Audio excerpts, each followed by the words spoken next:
घोड़ा और साहूकार। एक बार की बात है, एक साहूकार अपने घोड़े भूरा पर बैठकर शहर जा रहा था। रास्ते में घोड़े के मन में एक विचार आया। ये मालिक मुझे दिन भर कहीं न कहीं घुमाते रहते हैं, मैं थक जाता हूँ।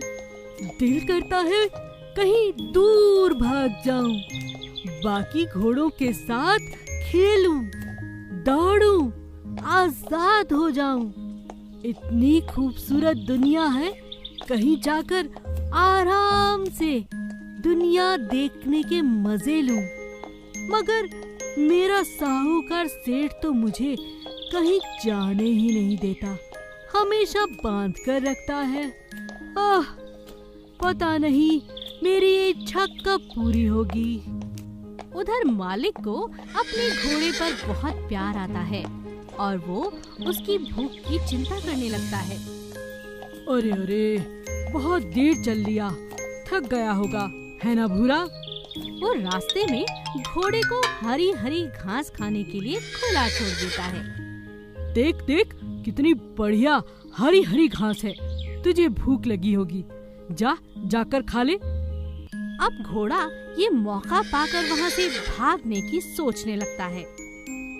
क्यों ना यहाँ से भाग जाऊं, ये मौका बहुत अच्छा है। मगर कैसे? यहाँ से भागना बहुत मुश्किल है। भूरा भागने की बहुत कोशिश करता है, मगर वो भाग नहीं पाता। दोनों आगे बढ़ जाते हैं। मुझे भागना ही होगा, ये मालिक तो मुझ पर सवार होकर यूं घूमता ही रहेगा। एक बार फिर भूरा के मन में फिर से ख्याल आने लगते हैं। हाँ, कुछ तो करना होगा, मगर क्या करूं? आगे जाते ही घोड़े को एक रास्ता दिखाई देता है और वो सोचता है, यहाँ से भाग जाता हूँ।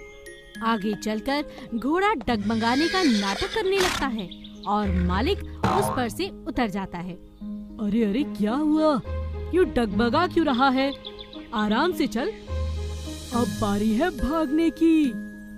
जैसे ही भूरा भागता है, मालिक उसके पीछे भागने लगता है। अरे भूरा, भूरा, आगे खाई है, क्या कर रहा है रे तू? अचानक तुझे हुआ क्या है? भूरा नहीं सुनता, उसका मालिक उसे बहुत रोकने की कोशिश करता है। अरे भूरा, रुक जा, मेरी बात सुन। भूरा आगे खाई में गिरने ही वाला था कि अचानक मालिक भागकर उसकी पूंछ खींचता है और उसकी जान बचा लेता है। तभी भूरे को अपनी गलती का एहसास हुआ।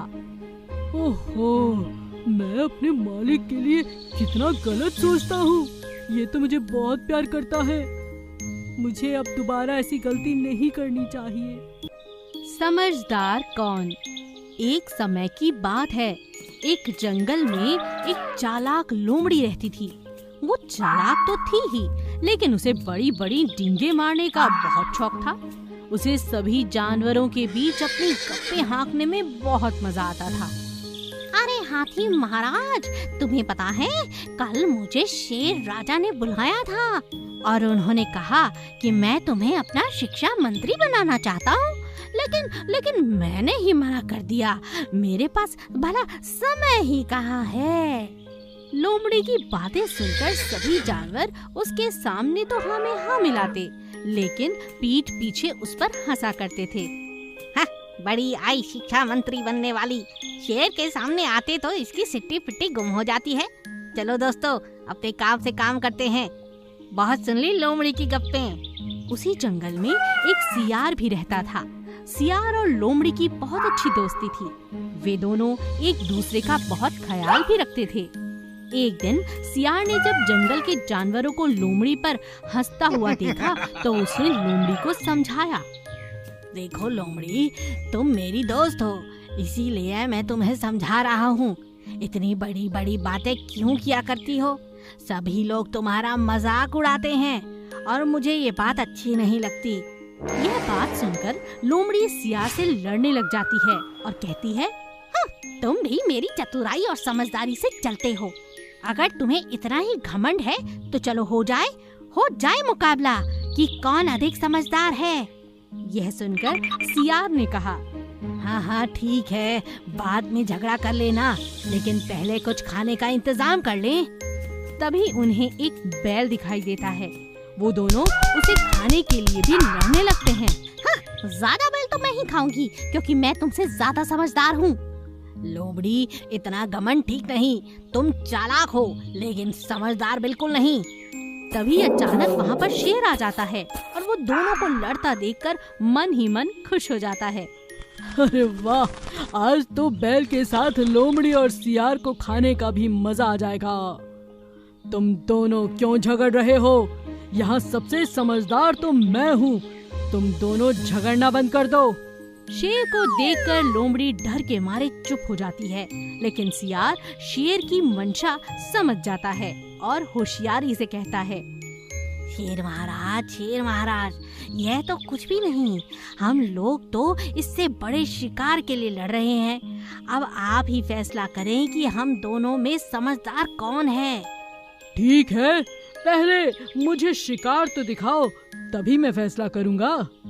सियार बड़ी ही चतुराई से शेर को एक छोटी सी गुफा में ले जाता है और कहता है, महाराज, शिकार इसके अंदर है। जैसे ही शेर गुफा में अंदर घुसता है, सियार एक बड़ा सा पत्थर लाकर गुफा का मुंह बंद कर देता है और लोमड़ी से कहता है, अब बताओ कौन अधिक समझदार है। लोमड़ी को अपनी गलती पर पछतावा होता है और वो सियार से माफी मांगती है। दोस्त, तुम ही अधिक समझदार हो। आज अगर तुम ना होते तो हम दोनों अपनी जान गंवा बैठते। बेवकूफ शेर और चालाक औरत। एक घने जंगल में शेरू नाम का शेर रहा करता था। वह दिखने में जितना भयानक और खतरनाक था, उतना ही ज्यादा बेवकूफ और दिल का कमजोर था। शेरू को इंसानों के नजदीक जाना और उन्हें देखना बहुत अच्छा लगता था। उसके बाकी सभी शेर दोस्त उसका मजाक उड़ाते और उसे हमेशा समझाते, अरे शेरू, तुम शेर हो, शेर की तरह रहो। क्यों इंसानों के बीच जाते हो? तुम कभी भी मुसीबत में फंस सकते हो। अरे नहीं जगरू, मुझे तो इंसानों को देखना अच्छा लगता है। मेरा तो दिल करता है कि किसी इंसान की लड़की से शादी कर लूं। शेरू की ये बात सुनकर उसके सभी दोस्त वहाँ से हंसते हुए चले जाते हैं। एक दिन जब गांव में मेला लगता है, तो शेरू सजे धजे लोगों को मेले में आता जाता देखकर बहुत खुश हो जाता है।